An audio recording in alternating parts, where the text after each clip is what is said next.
toujours vivre le bien tu fils bilile le kamalo bana ebele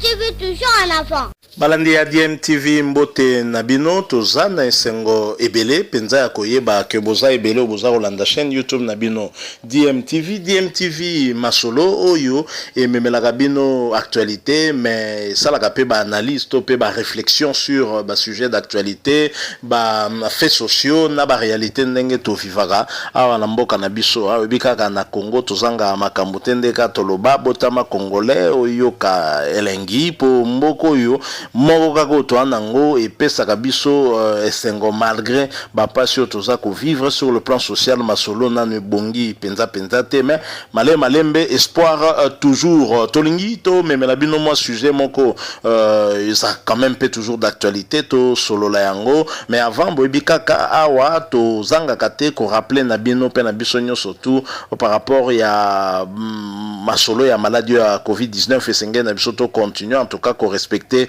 ba mesure barrière ndenge équipe eza na charge ya riposte esenga ki na biso na bakondi ya République démocratique du Congo parce que prévention yango ndezali seul moyen efficace toza nango poto lutter contre maladie wana 10 000 cas confirmés déjà na mboko yo mais mingi bazali pe guéri to komisi nzambe po masolango ezokende pe kitoko makasi Werason aleli vraiment ba combattant alobi trop c'est trop plus de 10 ans bobomi culture nabiso mais il est temps maintenant tokoka ko solo la ndenge mususu to sangana pour que bo libérer pena no moi musique yango apesi ba argument na ye question ka to mituni est-ce que boketu wayambo wazali le combattant le plus en vue mikolo est-ce que akoyo kaye yango nazo proposer bino bolanda nanu moi extrait oyo ndenge ya sololi et bon na sima tozo zonga pour que to pesa pe mo ke point de vue na biso plutôt clôturer na biso rapidement les solo ango. Je rappelle que bozolanda DMTV chaîne YouTube na bino yo mtozana na abonné te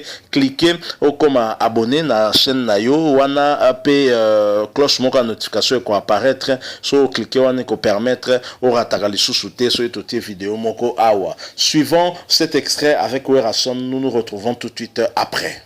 Le ministère de la Culture, il y a concert Moko de la paix, concert la réconciliation entre la diaspora et les artistes congolais. Dans le côté on disait appelle Bakiza réception, c'est-à-dire au moins s'il faut dire la vérité Isaac, Makamoto qui n'a motivé. Oui. Si ma famille est dans la famille Katana, ça c'est vrai. Tous y manque à gagner, ça fait 10 ans. Tu es dans la pototé à cause de la politique. Mais politique, comme ça, ton quota politique, et ça, politique, mon côté, pour être des politiciens, pour ton côté, parti politique, non. Et c'est qui, c'est pas une, donc, affaire, et c'est qui, pas une convention avec le gouvernement. Bien sûr. Il y a juste de production, voilà. Ce qui concerne l'eau, et si vous avez et là, tu as mis sur berre, et créer la mission macambé, belé et belé. Tu as trouvé un saut calme, tout un homme qui les a créés. Tu vas un saut calme. Tu vas pendant 10 ans. Mais il faut que jusqu'à quand parce que il faut l'artiste comme à l'art, il faut investir dans le moka. Ça m'a quand même belé, ça m'a belé. Il y a un projet dans le serre de combattant et le calibusso. Vous avez un frère dans le combattant. Ma camutu va bon ça. Na projet dans le calibusso équipe m'a fait kende. Beaucoup de combattants tout cela là. Après les tout cela là, on projet déjà Esa où Esa qu'il faut consommer le conseil de la paix.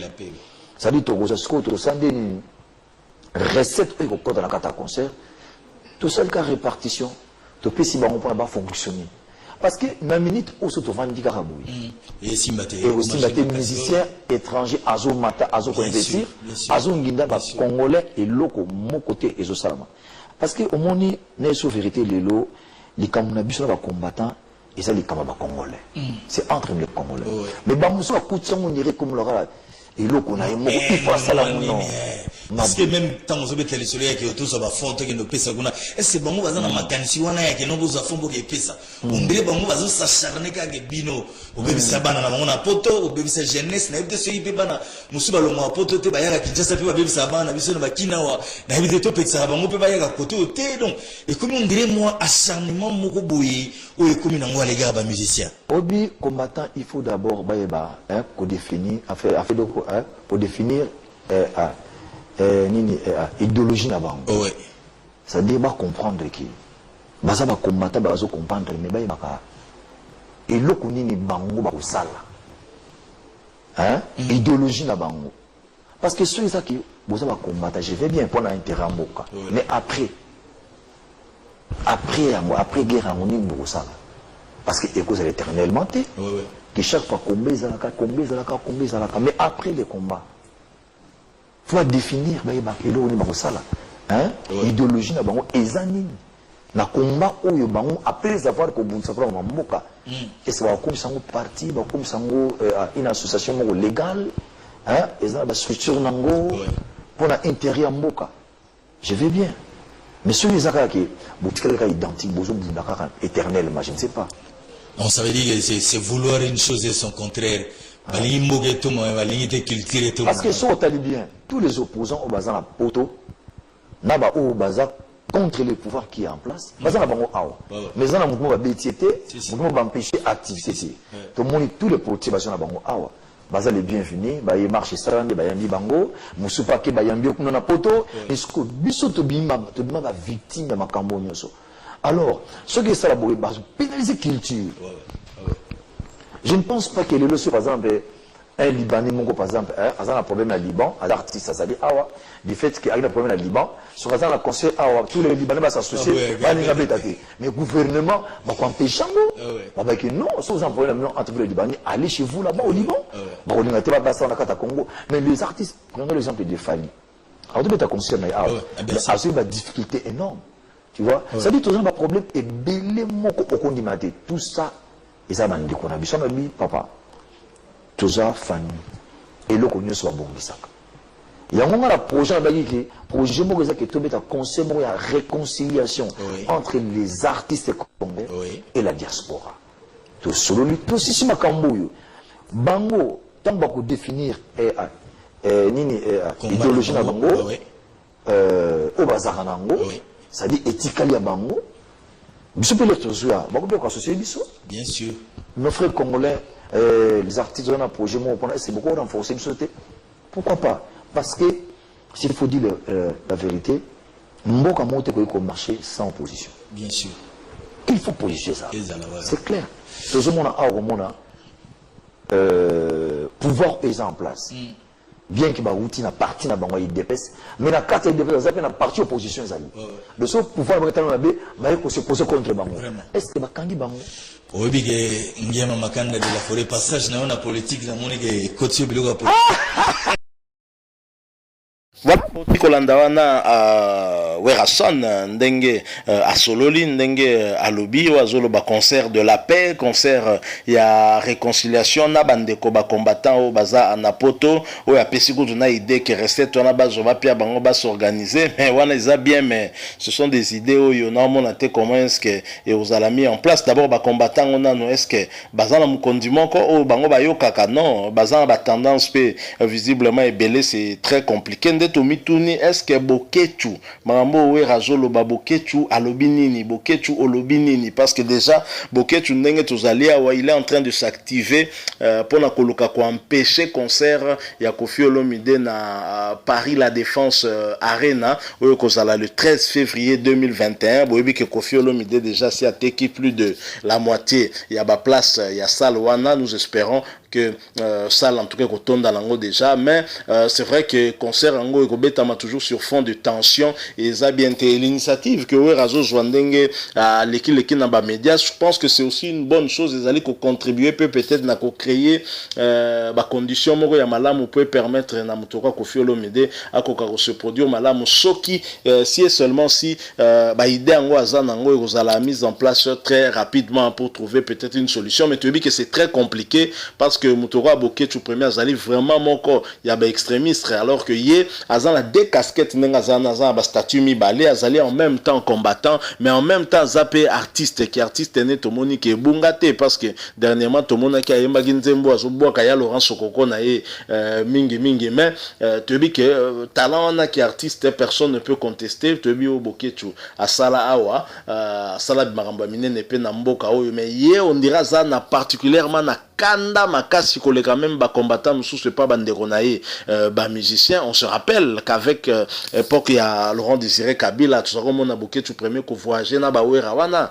ba kei pour na cadre ya nzembo to kufa pour na Congo mais Boké tu akoma bo ndenge nini yango initiative wera zolo ba ya concert moko ya réconciliation to concert de la paix. Est-ce que Boké tu akondima yango parce que ya zali moko ya ba leader ya ba combattant je vois mal ce dernier kondima yango. Alors quel moyen appliqué pour nako zongisa bande kwana na mwanzela de sorte que ba comprendre que bino bosobo ma culture alors que batebele à diaspora musu bazagi ba combattants sont revenus au pays, ne sont pas inquiétés, au contraire certains occupent même des postes importants na mboka o lelo parce que justement Félix Tshisekedi a accédé na magistrature suprême a commis mokonzi ya mboka o République démocratique du Congo. C'est-à-dire que quelque part combat ya ba combattants et contribuer pe na comme alternance o même si alternance en c'est vrai et satisfaire nanu batute parce que ça les mis sur fond de contestation par rapport à ba résultat et élection wana. Mais nangongo tozoloba Boké tu premier qui avait soutenu Martin Fayulu na Lamuka a balukeli na peu de sous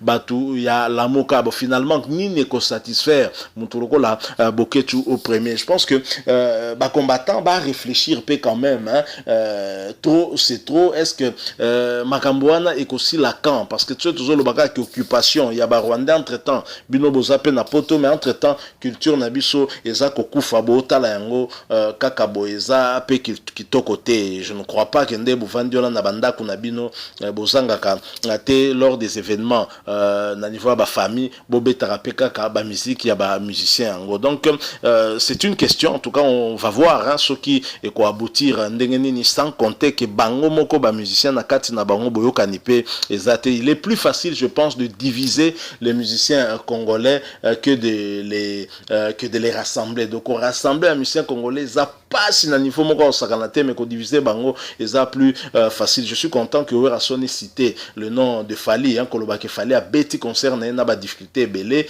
et ça c'est très bien mais Kofi ça ko taper très bientôt ba difficulté et ça déjà tout le monde en mobilisation Boké tu jazo banda ba contre publicité na par rapport il y a concert wane ko sukandeni comment réagira les autorités françaises surtout ba autorités à niveau Paris te éviter on verra bien comment les choses vont se passer mais en tout cas pour nous culture en a besoin et ça l'a élevé parce que ça peut que tombola drapeau na biso parce que culture c'est la vie d'un peuple to koki ko bomayango biso moko tende to salango en favorisant sans le savoir ba culture ya batu misusu. Voilà les solo tongaki to beta nabino soki bo sepeli botika la biso like mais réagissez aussi au travers des commentaires mais surtout bo s'abonner à la chaîne YouTube Nabino DMTV sans oublier la petite cloche de notification qui va apparaître juste après. Protégeons-nous en respectant des mesures barrières pour coronavirus hostilité et allez toujours l'évacuer état d'urgence mais maladie et nganzamika kaizaka katetu na nenga osakanate